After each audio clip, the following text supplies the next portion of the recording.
Block panchayat 55 കേജിനുള്ള ഫണ്ടാണ് നമ്മൾ കൊടുത്തേക്കുന്നത്. ഈ പട്ടിക്കൂടുകൾ ഇങ്ങനെ കാലിയായി കിടക്കാനുള്ള കാരണം അനീഷ് സോമൻ പറയും. എറണാകുളത്തെ ABC കേന്ദ്രങ്ങളിലേക്ക് തെരുവ് പട്ടികളെ പിടിച്ചുകൊണ്ടുവന്ന് കൊടുത്തിരുന്ന 2 പേരിൽ ഒരാളാണ് അനീഷ്. ഇവരാരും ഇന്ന് ഈ പണിക്കില്ല. വണ്ടിയുടെ കൂടുന്നതിൻ്റെ പോലും പൈസ കിട്ടുന്നില്ലാത്തതുകൊണ്ട് ഭയങ്കര സാമ്പത്തിക നഷ്ടമാണ്. അതുകൊണ്ട് നമ്മൾ ഇന്ന് പിന്മാറുക.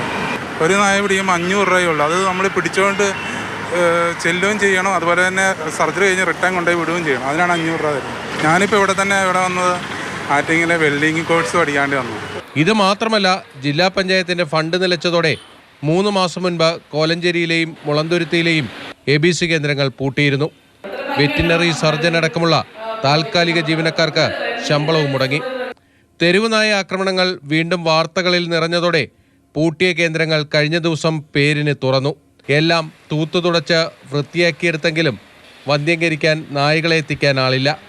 തദ്ദേശ സ്ഥാപനങ്ങളും മൃഗാശുപത്രി അധികൃതരും പട്ടിപിടുത്തക്കാർക്ക് പിന്നാലെ ഓട്ടമാണ്. അത്ര നന്നായിട്ട് പ്രവർത്തിച്ചു പോകുന്ന ഒരു AB സെൻ്റർ ആയിരുന്നു. ഇപ്പം ഈ ഒരു ഫണ്ടിൻ്റെ അപര്യാപ്തത മൂലം മാത്രമാണ് ഇതിങ്ങനെ നിർത്തിയിട്ടേക്കുന്നത്. ഡോക്യാച്ചേഴ്സിൻ്റെ ആ ഒരു അവൈലബിലിറ്റിയാണ് പ്രശ്നം. റേറ്റ് കൂട്ടാനുള്ള തീരുമാനമായിട്ടുണ്ട്. അതായത് 500 എന്നുള്ളത് 700 ആക്കിയിട്ടുണ്ട്. മാസം 100 നായ്ക്കളെ വീതം വന്ധ്യംകരിക്കാനുള്ള സംവിധാനങ്ങളാണ് ജില്ലാ പഞ്ചായത്തിന്റെ 2 ABC കേന്ദ്രങ്ങളുള്ളത്. ഇതൊരു മാസം പൂർണ്ണതോതിൽ പ്രവർത്തിക്കണമെങ്കിൽ ജീവനക്കാരുടെ ശമ്പളവും പട്ടിപിടുത്തക്കാർക്കുള്ള കൂലിയുമൊക്കെ ചേർത്ത് 2.5 മുതൽ 3 ലക്ഷം രൂപ വരെ വേണം. ഇതുപോലും കണ്ടെത്താൻ തദ്ദേശഭരണ സ്ഥാപനങ്ങൾ വീഴ്ച വരുത്തുന്നിടത്താണ് പ്രതിസന്ധി തുടങ്ങുന്നത്.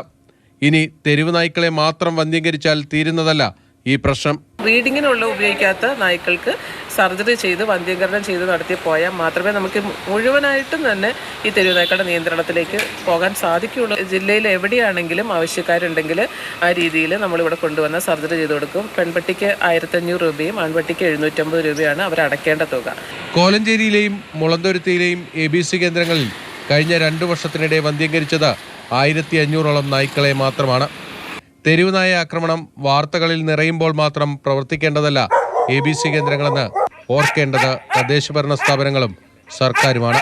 PS വേണുവിനൊപ്പം ബിനിൽ, മാതൃഭൂമി ന്യൂസ്, കൊച്ചി.